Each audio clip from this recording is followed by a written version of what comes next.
फिर से एक बार आपको मिलने का अवसर मिला। कल आपके विदेश मंत्री भारत में थे तो काफी विस्तार से कई विषयों पर उनकी भी चर्चाएं हुई हैं।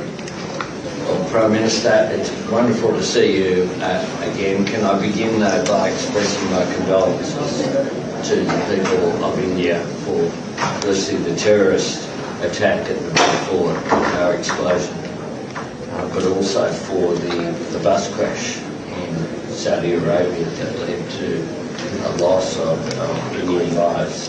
But we have much to discuss, and our relationship is very strong, never stronger in my view.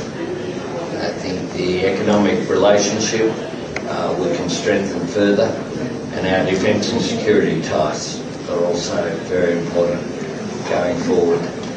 And I look forward to our discussion today. I know our foreign ministers have had a very successful meeting, and I of course saw your minister in Malaysia just a short time ago, and the relationship between us as well. I think the large Indian diaspora in Australia just means those ties are so strong.